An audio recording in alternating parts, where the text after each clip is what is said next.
क्योंकि महापुरुषों ने कहा है तन पवित्र से धन पवित्र के दान और मन पवित्र भजन भगवान का भजन करने से ही मन की पवित्रता होती है। इसलिए आइए यहाँ बैठ करके अपने मन को भगवान के चरणों में लगाने का प्रयास करें।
Hare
अपनी मुक्ति रस हो जाता है, क्योंकि संतों ने कहा है एक ठाकुर जी का भाव है, क्योंकि ठाकुर जी को सबसे अधिक अगर कुछ प्रिय है तो राधा रानी प्रिय है।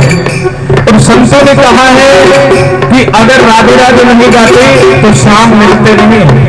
और राधा रानी का नाम इतना मीठा है कि अगर कोई प्रेम से गाए तो मुंह में महाराज ऐसे लग जाए जैसे मिश्री घुल गई। संतों ने तो इसका भाव ही बना दिया महाराज, और दो पंक्तियों में गाया। एक पंक्ति आप सब लोग भी मेरे साथ मिलकर गाएंगे। कौन सा? मिश्री से मीठो नाम हमारा, राधा रानी को मिश्री से मीठो नाम हमारी, राधा रानी को मिश्री से मीठो नाम हमारी, राधा रानी को मिश्री से मीठो नाम हमारी, राधा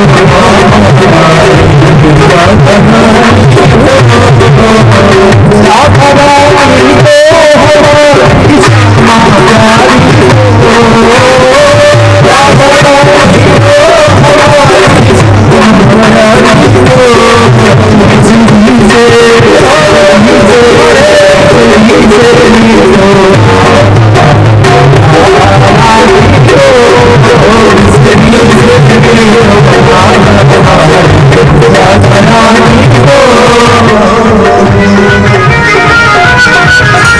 रानी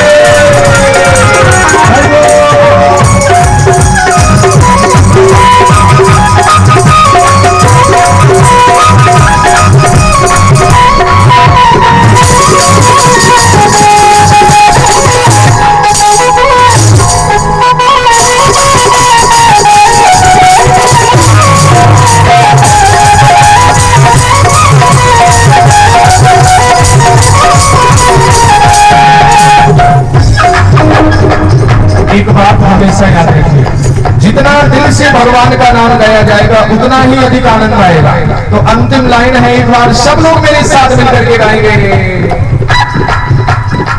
बाबा है ऋषिदान कमर और माता पीर की, बाबा है ऋषिदान कमर और माता पीर की, बाबा है ऋषिदान कमर और माता पीर की, बाबा है ऋषिदान कमर और माता पीर की,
सभी लोग दोनों हाथ उठा लें और जिस जिसको भगवान नाम बड़ा मीठा लगता है एक बार दोनों हाथों से ताली बजाएंगे, एक साथ बजाएंगे। कैसे? 1 2 3 4।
ठाकुर जी महाराज की जय हो, भोली राधा सरकार की जय हो। इसलिए भगवान नाम रस बड़ा मीठा है महाराज। भागवत में तो कहा है रसो वैसा है, जो सब रस जो है महाराज, जो हमको अलग अलग व्यंजनों से प्राप्त होते हैं, लेकिन भगवान नाम एक ऐसा रस है जिसमें सबका रस एक साथ समन्वित हो जाता है। रसो वैसा है, जिस रस को पान करने के बाद फिर और कोई रस की कामना ही नहीं रहती। इतना मीठा भगवान का नाम।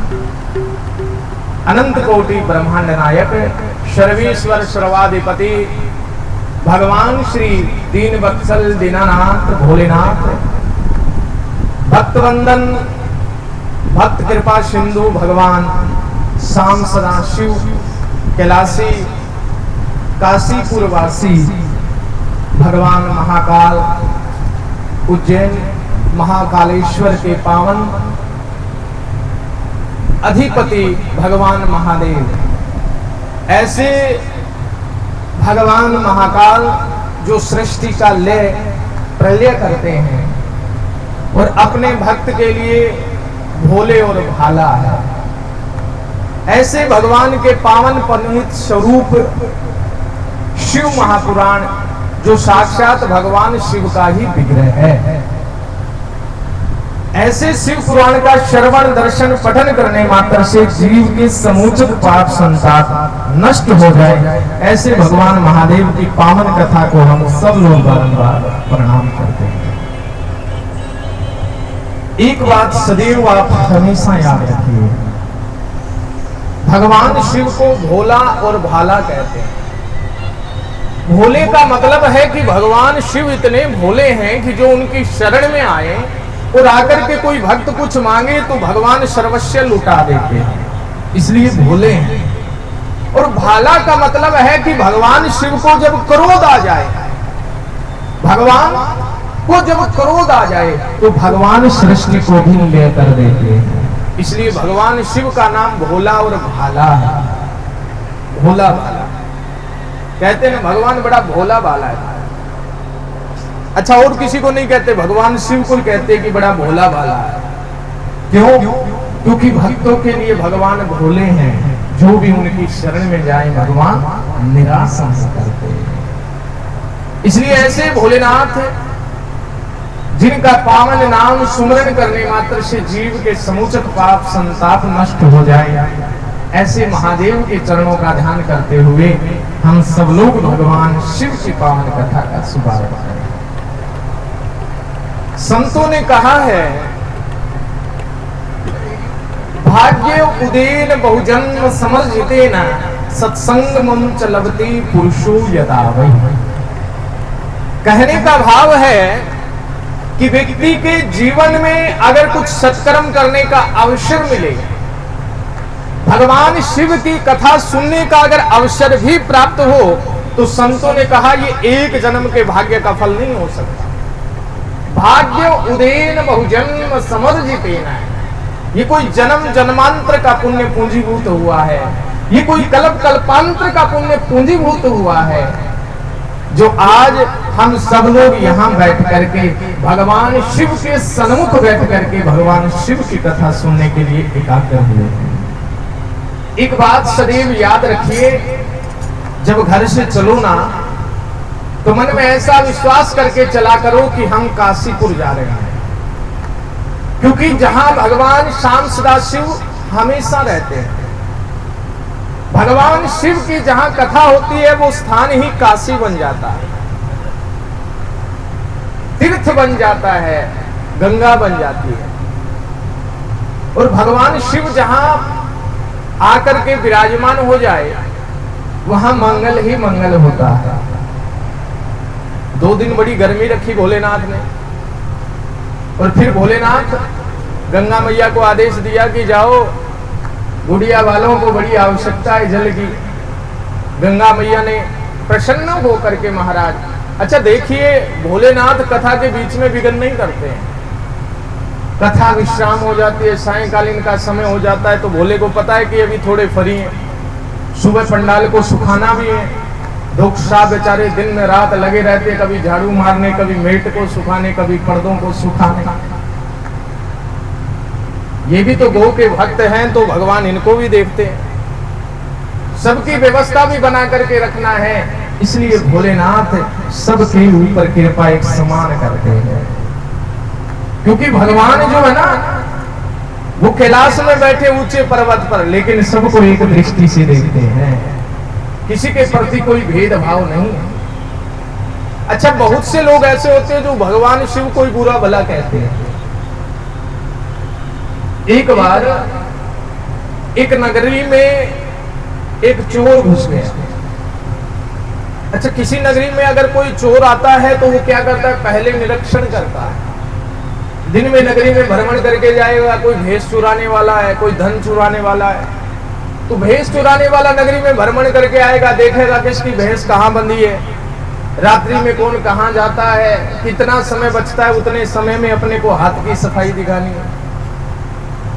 तो एक नगरी में एक चोर घुस गया, और अक्सर पहले ऐसा होता था, अब भी कुछ गांव में ऐसा है कि मंदिर जो होते थे वो गांव के बाहर होते थे, कोने पे, गांव के अंदर नहीं होते। आपने देखा होगा कुछ गांव में मंदिर गांव के बिल्कुल बाहर कोने पे होते हैं। चोर महाराज नगर में भ्रमण करके आकर के सोचा कि कहाँ रुके, ऐसा मन में विचार करते करते भगवान शिव के मंदिर में आकर के ठहर गया। एक बात हमेशा याद रखिए, संगत ही गुण उपजे, संगत ही गुण जाए, बेसाधु फूके जले दिया फूक बुझ जाए। संगत का जीवन में बड़ा प्रभाव होता है, स्थान का जीवन में बड़ा प्रभाव है हमारा। आप यहाँ बैठे हो तो आपके कुविचार आ रहे हैं तो भी थोड़े समय में नष्ट हो जाएंगे, अपना ध्यान स्वतः ही भगवान में लग जाएगा। शराबी के पास में बैठे हैं तो विचार वैसे हो जाएंगे, ज्वेलरी के पास में बैठे हैं तो विचार वैसे हो जाएंगे, सत्संग में बैठे हैं तो विचार सकारात्मक हो जाएंगे। चोर जैसे मंदिर में घुसा बुद्धि परिवर्तन हो गई, मंदिर में जाकर के बैठ गया और विचार करने लगा कि अब रात्रि तक यहीं बैठे रहेंगे, और जब आधी रात हो जाएगी तब मंदिर से जाएंगे। और अक्सर भोले बाबा के मंदिर में महाराज भोले बाबा रात में किसी को रुकने नहीं देते, क्योंकि भोलेनाथ तो अकेले ही रह करके खुश है महाराज। अब शमशान में भोले का मंदिर हो तो बताओ कौन रुकेगा, और भोले बाबा के गण तो वैसे ही भोले के साथ में ही रहते हैं। तो भोले बाबा अकेले ही रह करके खुश थे, उस मंदिर में भी रात्रि में कोई नहीं रुका। चोर मंदिर में रात्रि में सोचा कि अरे भैया अभी रुकते हैं, 11-12 बज जाएंगे, सब सो जाएंगे, फिर नगरी में चलेंगे। तो मंदिर में आते ही विचार बदल गए। भगवान के मंदिर के पास अंदर शिवलिंग के पास जाकर के बैठा, बैठते ही मन में विचार आया कि अरे भगवान कभी आपके मंदिर में मत्था टेका तो नहीं है, आज पहली बार आया है।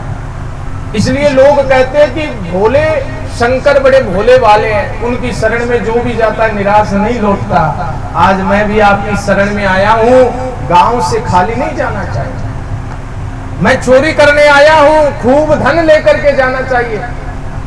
भगवान शिव को मत्था टेका, विचार करता रहा। रात्रि का 12 बज गया, 1 बज गया। अब सोचा सब सो गए होंगे, चले नगरी में। जैसे ही नगरी में भ्रमण करने के लिए निकला, एक बात हमेशा याद रखिए, भगवान शिव से हम कुछ मांगे और भगवान ना दे, बार बार मांगने पर भी ना दे, तो समझ लेना भगवान कुछ और जताना चाहते हैं, भगवान कुछ और देना चाहते हैं, और जो हमारे हित में है भगवान हमको वही दिया करते हैं। चोर नगरी में गया, जिस घर में घुसने का प्रवेश किया उसमें बच्चों के रोने की आवाज आ रही है। चोर ने कहा नहीं, इस घर में तो नहीं जाएंगे, इस घर में तो ऐसा लग रहा है कि घर वाले जग रहे। थोड़े और आगे चले, दूसरे घर में घुसने का विचार किया, वहां पर महाराज खाट पर बैठा बैठा एक बूढ़ा खास रहा था। चोर ने सोचा नहीं, इस घर में भी ऐसा लग रहा है बूढ़ा जग रहा है। थोड़े और आगे चले, तीसरे घर में गया, पति पत्नी जग रहे थे। ऐसे करते करते महाराज चोर पूरी नगरी में भ्रमण कराया, लेकिन आज पूरे के पूरे गांव वाले जग रहे थे। किसी के घर में कोई बच्चा जग रहा है, किसी में बूढ़ा जग रहा है, किसी में जवान जग रहे हैं, सब लोग जग रहे हैं। चोर ने कहा ऐसा तो जीवन में कभी नहीं हुआ। अरे भैया सब के सब जग रहे। मंदिर में आकर के वही बैठ गया महाराज, और मंदिर में आकर के भगवान से कहा एक बात बताओ, लोग कहते हैं कि भगवान की शरण में आकर के जो मांगते हैं सब मिल जाता है, मैंने आपसे मांगा ही क्या है? जीवन में कभी मैंने मंदिर में मत्था नहीं टेका, आज पहली बार मंदिर में मत्था टेका, पहली बार तुमसे कुछ मांगा और आज पहली बार मैं खाली हाथ लौट रहा। चोर महाराज भगवान को बड़ी गालियां दे रहा है, कह रहा है कि तुम कहते हो कि मैं भक्तों का कल्याण करता हूं, क्या खाक कल्याण करते हो? अरे मैंने तुमसे कुछ मांगा, तुमने मुझे कुछ नहीं दिया। ऐसे ही मंदिर में घंटी बजाने से, आरती लहराने से, चंदन लगाने से क्या काम होगा? बुरा भला भगवान को नहीं जाने क्या क्या कहने लगा। अंत में चोर ने कहा कि कहते हैं कि ऊपर वाला सब देखता है। अरे ऊपर वाला क्या खाक देखता है? इतने में जैसे ही ऊपर महाराज दृष्टि गई तो भगवान शिव के मंदिर में बहुत बड़ा घंटा लगा। चोर की दृष्टि पड़ी, चोर ने कहा अरे भगवान तो ये चाहते हैं कि मैं कहीं और चोरी करूं ही ना, यहीं से चोरी कर ले जाऊं। भगवान तो मानो बताना चाहते हैं कि यहीं मंदिर से चोरी कर ले, और किसी के घर में चोरी करके क्यों किसी को दुखी कर रहा है। इसलिए चोर ने विचार बनाया कि चलो मंदिर से ही घंटे को चुरा ले जाते हैं। अब तो चोर महाराज बहुत बड़ा घंटा उसको उतारने का प्रयास कर रहा है। अच्छा रात्रि का समय है, उसने सोचा घंटा मंदिर के बीच में लटक रहा है, उसको महाराज खोले कैसे। अब तो महाराज कभी पोड़ी लेकर के आ रहा है, कभी महाराज कुछ लेकर के आ रहा है, बार बार उसको उतारने का प्रयास कर रहा है, लेकिन घंटा नहीं उतर रहा। अब चोर ने सोचा रे क्या करें, खाली हाथ तो नहीं जाएंगे, कुछ न कुछ तो लेकर के ही जाएंगे। अब तो चोर ने कुछ न देखा महाराज, भगवान शिव का जो मंदिर था, जो शिवलिंग था, उसके ऊपर पांव रख करके सीधा घंटे को खोलने लगा महाराज। और कहते हैं कि जैसे ही उस घंटे को खोलने लगा, भगवान शिव ने देखा कि अरे आज कौन भक्त आ गया। अरे भैया कोई भक्त आता है, कोई दूध चढ़ाता है, कोई घी चढ़ाता है, कोई जल चढ़ाता है, कोई शहद चढ़ाता है, भांग धतूरा चढ़ाता है, लेकिन आज तो ऐसे लग रहा है कोई ऐसा भक्त आ गया जिसने अपने आप को ही मेरे ऊपर चढ़ा दिया है। बोल शंकर भगवान की। भगवान शिव प्रकट हो गए। जैसे ही भगवान शिव प्रकट हुए, भगवान ने कहा रे भैया मैं तुमसे बड़ा प्रसन्न हूं, वर मांगो। जैसे चोर ने आवाज सुनी, चोर महाराज घंटे की रस्सी को पकड़ करके ऊपर चढ़ गया। भगवान शिव ने कहा रे बाप रे, मैं तुम्हें कह रहा हूं वरदान मांग और तू ऊपर चढ़ रहा है। चोर ने कहा मैं नहीं आऊंगा। कौन हो आप? भगवान ने कहा रे बाप रे मैं भगवान शिव। बोले अरे आप शिव नहीं हो सकते। बोले क्यों नहीं हो सकता? बोले भगवान शिव तो तब प्रसन्न होते हैं, तब प्रकट होते हैं जब कोई उनकी पूजा करे, जब कोई उनका वंदन करे। अरे मैं तो पापी आत्मा चोर हूं, मैंने आपकी कोई पूजा नहीं करी, तो भगवान शिव कैसे प्रकट हो गए? अरे न दूध चढ़ाया, न दही चढ़ाया, न शहद चढ़ाया, भगवान शिव ने कहा, रे बाबरे, तुमसे बड़ा भक्त इस जगत में कोई है ही नहीं। चोर ने कहा, मेरे से बड़ा भक्त नहीं है, क्या मतलब हुआ? बोले, अरे इस जगत में मेरे बहुत भक्त है। श्रावण के महीने में दूध चढ़ा रहे हैं, हरी दूध चढ़ा रहे हैं, शहद चढ़ा रहे हैं, भांग धतूरा खूब धनानंद चढ़ा रहे हैं। लेकिन इस भगत में, इस जगत में कोई ऐसा नहीं है जो अपने आप को मेरे हवाले कर दे। लेकिन तुमने तो अपने आप को भी मेरे हवाले कर दिया है, इसलिए तुमसे बड़ा और कौन भक्त हो सकता है? चोर ने जैसे सुना महाराज, चोर की आंखों में आंसू आने लगे। भगवान शिव के चरणों में गिर पड़ा और भगवान से प्रार्थना करने लगा, हे भोलेनाथ, मैं बड़ा पापी हूं, मैं बड़ा कपटी हूं। अपने जीवन में न जाने कितने लोगों का मैंने धन का हरण किया है, कितनी चोरी की होगी। मैं बड़ा पापी हूं और आप कितने दयालु हैं कि मैं आपके ही मंदिर से चोरी करने आया और आप मेरे ही ऊपर प्रसन्न होकर के मुझे वरदान दे रहे हो। तो भगवान शिव से और भोला कौन होगा जो भगवान शिव के मंदिर से चोरी कर रहा है? भगवान उसको भी वरदान दे रहे हैं। चोर ने कहा, भगवान बस अब और कोई इच्छा नहीं है, बस एक ही इच्छा है। बोले, क्या? बोले, इस जीवन के अंदर अगर कुछ समय मिले तो बस आपकी सेवा करूं और इस संसार में कोई काम मेरा ना रहे। भगवान शिव से श्रेष्ठ और कोई पूजा नहीं है, भगवान शिव से श्रेष्ठ प्रसन्न होने वाला और कोई देवता नहीं है। इसलिए कली काल में महाराज और कुछ बने या ना बने, लेकिन भगवान शिव के ऊपर एक लोटा जल अवश्य चढ़ा दिया। संत महात्माओं ने बड़ा सुंदर कहा है। आइए आप और हम सब लोग भी मिलकर के भगवान शिव की प्रार्थना करें। तेरा पल पल बीता जाए, मुख से जब ले नमः शिवाय, ओम नमः शिवाय, ओम नमः शिवाय, ओम नमः शिवाय, ओम शिवाय। पल पल बीता जाए, मुख से जब ले नमः शिवाय, ओम नमः शिवाय, ओम नमः शिवाय। बोल शंकर भगवान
ऐसे आनंद नहीं आएगा। दोनों हाथों से सभी लोग मिलकर के भगवान शिव का नाम आइए।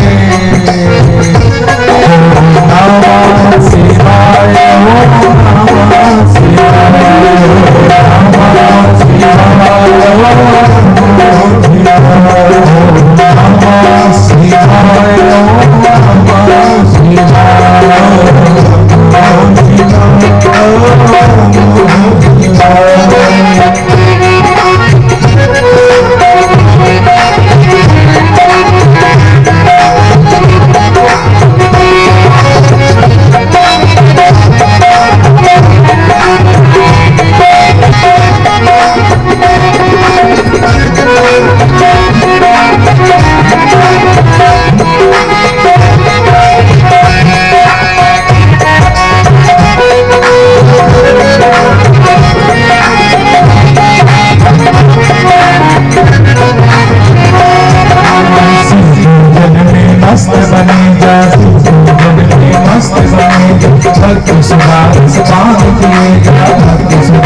दर्शन विश्वनाथ के पार मुख से चपले नमः शिवाय, दर्शन विश्वनाथ के पार मुख से चपले नमः शिवाय, नमः शिवाय, नमः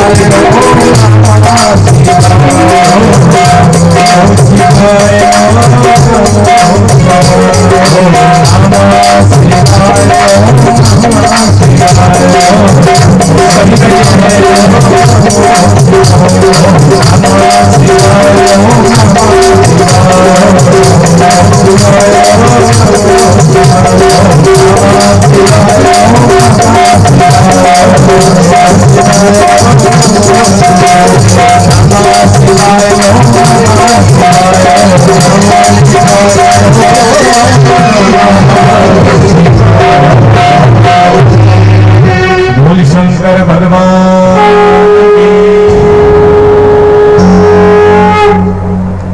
तो इस प्रकार भगवान तो बड़े भोले और भाले हैं। उनकी शरण में जो भी आए भगवान निराश नहीं करते हैं।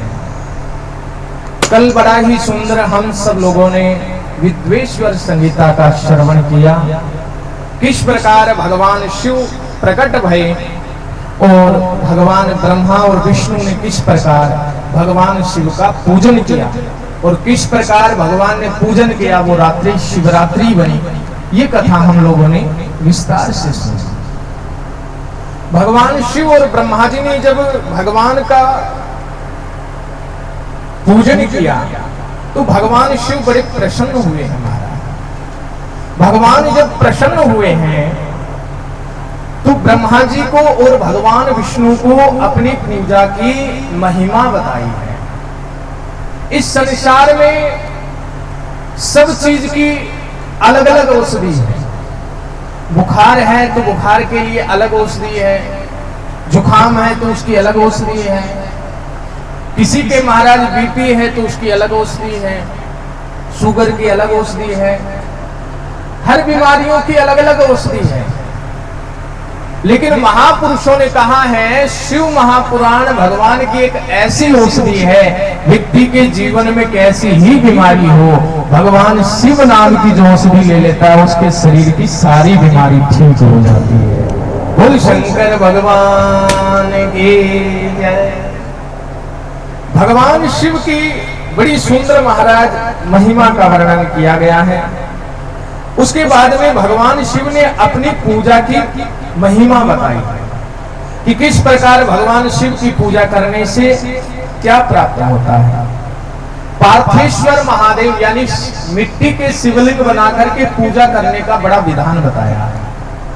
अच्छा, कभी कभी घर के अंदर बड़ी समस्या होती है, रोग से जब अधिक समस्या हो तो शिव महापुराण में लिखा है मिट्टी के, और मिट्टी भी कौन सी बोले, बॉम्बे की मिट्टी, जिसके अंदर जिस बिल में सर्प रहता है उस बिल के आगे की जो मिट्टी है, जिस प्रकार खेतों में चूहों के बिल होते हैं ना, उन बिलों के आगे की जो मिट्टी होती है उनका शिवलिंग बनाया, उसके ऊपर भगवान शिव की पूजा करें। ये मिट्टी के शिवलिंग बनाने की विधि जो है ये मां पार्वती से प्रारंभ हुई। आगे जब भगवान शिव और पार्वती की कथा आएगी, कल हम लोग श्रवण करेंगे, तो उसके अंदर आएगा जब मां पार्वती ने तपस्या जब की है, तो मां पार्वती मिट्टी के शिवलिंग बना करके नित्य प्रति भगवान शिव की पूजा किया करती थी। तो यहां पर भी वर्णन किया है कि पार्थेश्वर महादेव, यानी मिट्टी के जो शिवलिंग होते हैं उनको पार्थेश्वर महादेव बोलते हैं। मिट्टी के शिवलिंग बना करके उनसे पूजा करनी चाहिए। अगर संतान नहीं है तो महाराज एक भगवान शिव का मिट्टी का बड़ा शिवलिंग बनाए और महाराज छोटे छोटे अंगुली की आकृति के शिवलिंग बनाए, 100 शिवलिंग बनाए और उसकी बगल में चावल लगा लगा करके सबको विराजमान कर दे। आपने देखा होगा आजकल तो प्रदीप मिश्रा जी की बड़ी कथा चलती है, पार्थेश्वर महादेव की पूजा के विषय में वो बड़ा बताते हैं। तो मिट्टी के शिवलिंग बना करके उनके ऊपर एक एक चावल सबके ऊपर लगाए और उन 100 शिवलिंग का फिर एक साथ में पूजन करें, यानी कि एक ही साथ में सबका पूजन करें। ऐसे पार्थेश्वर महादेव की पूजा करने से महाराज संतान का भी सुख प्राप्त हो जाता है, क्योंकि भगवान शिव जो है वो बड़े कृपालु है। भगवान शिव की शरण में जाते भगवान निराश किसी को नहीं करते हैं। पुत्र की कामना हो, शरीर के अंदर बहुत अधिक रोग है, तो इसी प्रकार 500 शिवलिंग बनाए, जैसे 100 बनाए हैं वैसे छोटे छोटे भगवान के 500 शिवलिंग बनाए और भगवान शिव का पार्थेश्वर महादेव का पूजन करके आह्वान करके उनका पूजन करें। कहते हैं कि अगर नियम से नहीं कर पाए तो प्रदोष, महीने में एक बार प्रदोष का व्रत आता है। हर महीने की शुक्ल पक्ष की जो त्रयोदशी होती है वो प्रदोष होता है। तो प्रदोष में ऐसा व्रत करने से भगवान शिव प्रसन्न होते हैं। किसी के शरीर में क्षय रोग है या चमड़ी का रोग है, चर्म रोग है, उसको भगवान शिव के मंदिर में जो जल चढ़ाने जाएं, वो जल थोड़ा सा महाराज अपने घर में ले आए, उस जल को नित्य प्रति थोड़ा सा आचमन करें और अपने शरीर के ऊपर छिड़के। बेल्व पत्र, भगवान के ऊपर चढ़ा हुआ बेल्व पत्र शिव महापुराण में लिखा है कि कभी यह पवित्र नहीं होता। अच्छा, फूल वगैरह भांग धतूरा ये चढ़ाते भगवान शिव के ऊपर, ये चढ़ते निर्माल्य हो जाता है, यानी कि इनको दोबारा प्रयोग नहीं कर सकते। लेकिन भगवान शिव का बिल्व पत्र ऐसा है कि आप मंदिर में जाएं, बिल्व पत्र नहीं लेकर के गए और भगवान शिव पे बिल्व पत्र चढ़ा है, उसी बिल्व पत्र को धो करके आप दोबारा भगवान शिव पे चढ़ा सकते हो। बोलिए शंकर भगवान की। शिव महिमा का महाराज यहाँ पर बड़ा वर्णन किया गया। उसके पश्चात में भगवान शिव ने ब्रह्मा, विष्णु और महेश तीनों की सृष्टि के वर्णन की चर्चा सुनी। सनकादिक ऋषियों ने भी नंदीश्वर महाराज से यह कथा सुनी है और सौनकादिक ऋषियों ने सूत जी महाराज से सृष्टि के वर्णन की कथा सुनी। बोले महाराज, ये तो जब पता चल गया कि भगवान शिव का प्राकट्य है, ब्रह्मा विष्णु आपस में जब मतभेद हो गया कि बड़ा कौन है, तो भगवान इन दोनों को युद्ध को शांत करने के लिए जो अग्नि के समान तेज में लिंग के रूप में प्रकट हुए, तभी से भगवान शिव की पूजा शिवलिंग के रूप में होने लगी। ये तो समझ में आ गया, लेकिन कृपा करके ये बताइए कि सृष्टि का विस्तार कैसे है, ये सृष्टि कैसे चली। सूत जी महाराज प्रसन्न हो गए, गदगद हो गए और कहने लगे, हे सौनकादिक ऋषियों, सृष्टि का शुभारंभ कल्प के हिसाब से होता है। अच्छा भैया, आप शिव महापुराण पढ़ोगे, उसमें लिखा है कि भगवान शिव ने सृष्टि को उत्पन्न किया है। विष्णु पुराण पढ़ोगे, उसमें लिखा है भगवान विष्णु ने सृष्टि को उत्पन्न किया है। ब्रह्म पुराण पढ़ोगे, उसमें लिखा है ब्रह्मा जी ने सृष्टि को उत्पन्न किया है। तो मति भ्रमित तो हो जाती है कि महाराज सृष्टि को आखिर उत्पन्न किसने किया है। एक बात आपसे बताएं, कल्प भेद की कथा है। कल्प का मतलब है कि महाराज 14 कल्प है, ये बदलते रहते हैं। एक कल्प के बाद दूसरा, दूसरे के बाद तीसरा, तीसरे के बाद चौथा। जैसे जैसे कल्प बदलते हैं वैसे वैसे भगवान की लीला बदल जाती है। अब हम जिस कल्प में जी रहे हैं वो श्वेत वारा कल्प चल रहा है। अब भगवान विष्णु का कल्प चल रहा है, श्वेत वारा कल्प है, जिसमें भगवान विष्णु सृष्टि को उत्पन्न करते हैं। उसी प्रकार कभी कभी ऐसा होता है कि भगवान शिव सृष्टि को उत्पन्न करते हैं। ये 12 महीने हर बार ऐसे ही नहीं आते कि चैत वैशाख जेठ साढ़ सावन, चैत से प्रारंभ होगा और फिर फाल्गुन पे जाकर के समाप्त हो जाएगा। हर कल्प में महाराज महीना भी अलग अलग प्रारंभ होता है। अच्छा, कोई भी वेद पढ़े, शास्त्र पढ़े, जब तक किसी गुरु के सानिध्य में रह करके नहीं पढ़ते तो मन में महाराज भ्रम उत्पन्न हो जाता है। क्यों? क्योंकि हम उस चीज को जान नहीं पाते कि अरे हमने विष्णु पुराण पढ़ा, उसमें तो ये लिखा था, अब शिव पुराण पढ़ा, इसमें ये लिखा है। जितने पुराण हैं उन पुराण में, जैसे शिव पुराण है, भगवान शिव की महिमा अधिक दी गई है। तो भगवान शिव ने कब सृष्टि को उत्पन्न किया, कब सृष्टि का पालन किया और कब भगवान ने सृष्टि का संहार किया, तो शिव महापुराण में भगवान शिव की महिमा अधिक दी गई है। तो भगवान शिव ने जिस समय सृष्टि को उत्पन्न किया वो प्रसंग शिव महापुराण में ले लिया, और जिस कल्प में भगवान विष्णु ने सृष्टि को उत्पन्न किया, पालन किया, उस कल्प में भगवान विष्णु का ले लिया। जिस कल्प में ब्रह्मा जी ने सृष्टि को उत्पन्न किया, पालन किया, उस कल्प में ब्रह्मा जी को बड़ा कर दिया। श्रीमद् भागवत जब आप पढ़ते हैं तो उसमें दूसरे स्कंद में सृष्टि का बड़े विस्तार से वर्णन दिया गया है। उसके अंदर तो कल्पों की भी कथा दी गई है कि कौन से कल्प में किस मास से कल्प प्रारंभ होता है। कोई कल्प होता है, जैसे अब की बार श्वेत वारा कल्प चल रहा है, ये चैत्र से प्रारंभ हो रहा है। कोई कल्प ऐसे है जो माघ से प्रारंभ होता है, माघ के महीने से। कुछ कल्प ऐसे हैं जिनके अंदर महाराज वैशाख से प्रारंभ हो रहा है।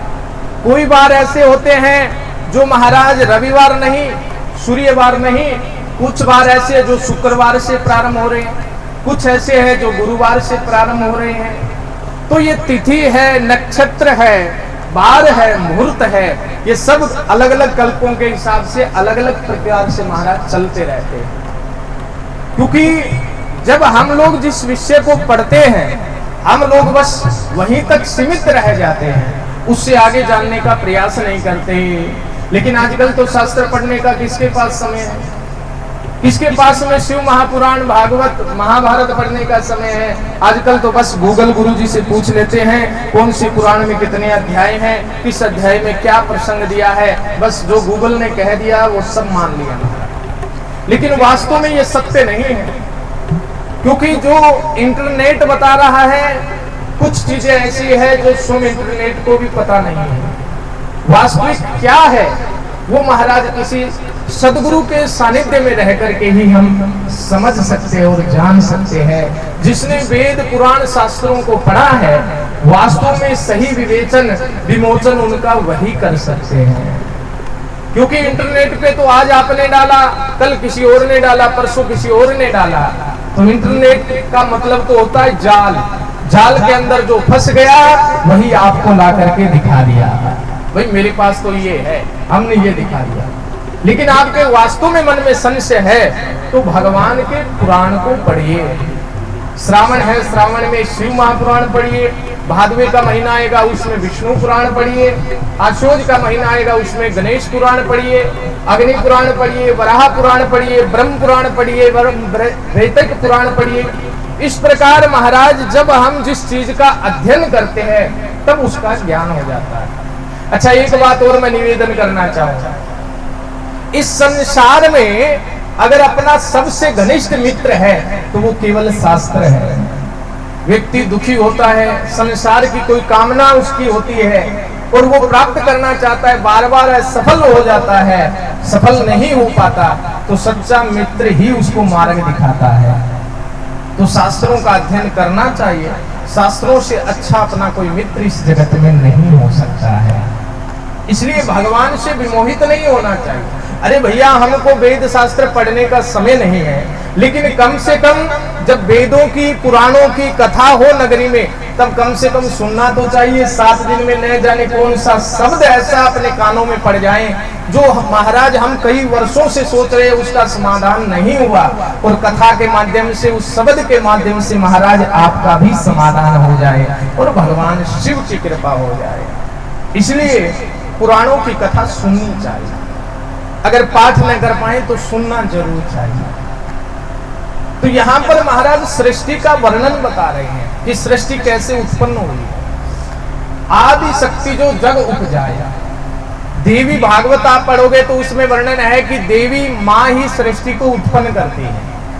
वैसे तो सभी कल्पों के अंदर देवी का सबसे अहम भूमिका रहती है, क्योंकि स्त्री के बगैर सृष्टि उत्पन्न नहीं हो सकती, तो बड़ी महिमा रहती है।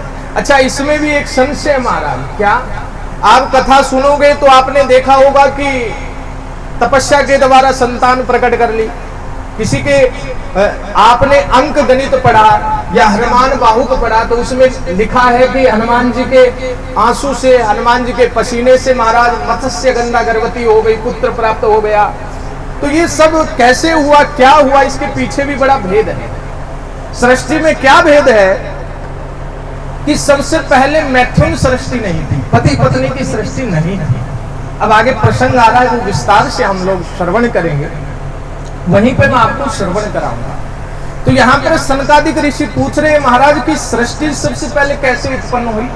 माना कि भगवान शिव तो प्रकट हो गए, आपने भगवान शिव की कथा सुना दी, सृष्टि कैसे उत्पन्न हुई, सबसे पहले कौन पुरुष आया, कौन ऋषि आए, कौन संत आए इस संसार में, कृपा करके विस्तार से बताओ। तो अब सूत जी महाराज गदगद हो गए, प्रसन्न हो गए और कहा भैया सबसे पहले मैं अपने गुरुदेव का ध्यान कर लूं। इस संसार में गुरु बिना भवनिधि तरह ही न कोई, जो विरंच संघर्षम होई। इस संसार में गुरु के बगैर भव पार कोई नहीं कर सकता। हमारा भगवान शिव भी आए हैं तो उनको गुरु धारण करना पड़ा है, इसलिए सूत जी महाराज अपने गुरुदेव का ध्यान कर रहे हैं। आइए आप और हम सब लोग भी 2 क्षण के लिए गुरु महाराज का वंदन करें। बोलिए सद्गुरुदेव महाराज की।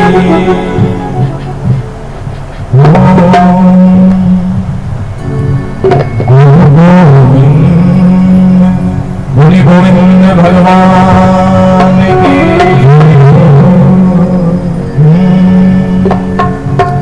गुरु महाराज के चरणों का ध्यान करते हैं। अपार ब्रह्म गुरु भगवंत, गुरु अपार ब्रह्म गुरु भगवंत, गुरु भगवंत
महाराज ने कहा, शौनकादिक ऋषियों, अब मैं तुम्हें सृष्टि के वर्णन के विषय में बता रहा हूं। भगवान शिव ने सृष्टि को कैसे उत्पन्न किया। इस जगत में जब कुछ नहीं था, तामदाय ततो विष्णु राज रूप धरत रखो। इस जगत में जब सूर्य और चंद्रमा भी नहीं थे, जल और थल भी नहीं थे, तब भगवान हरिहर थे। तब भगवान हरिहर थे, केवल भगवान शिव थे। पूरे शिव में ही ये संसार समाया हुआ है। भगवान शिव हजारों लाखों वर्षों की समाधि में लीन थे और प्रभु के मन में ऐसी इच्छा प्रकट हुई कि सृष्टि का विस्तार करें। तब भगवान शिव ने अपनी बाईं भुजा से भगवान विष्णु को प्रकट किया और भगवान विष्णु को जब प्रकट किया, भगवान विष्णु को देखा तो भगवान शिव प्रसन्न हो गए। भगवान शिव ने कहा, तुम तो मेरे जैसे ही हो, इसलिए दोनों का नाम एक ही है, हरि हर। हरि और हर, हरि नाम भगवान विष्णु का और हर नाम भगवान शिव का, इसलिए दोनों एक समान है और दोनों की पूजा भी समान है। भगवान शिव की पूजा शिवलिंग के रूप में होती है और भगवान विष्णु की पूजा शालिग्राम के रूप में होती है। तो भगवान शिव बड़े प्रसन्न हुए और आज भगवान विष्णु से कहा कि सृष्टि का विस्तार करने की इच्छा है, तुम सृष्टि का वर्णन करो। भगवान विष्णु बड़े प्रसन्न हुए और भगवान विष्णु जल में विश्राम करने के लिए चले गए। अच्छा, भगवान शिव की सृष्टि में जब जल उत्पन्न हुआ, भगवान विष्णु उस जल में विश्राम करने लगे, इसलिए भगवान विष्णु का एक नाम और हो गया। बोले क्या? बोले नर आयन। नर माने जो महाराज मनुष्य के तुल्य है, आयन माने विश्राम।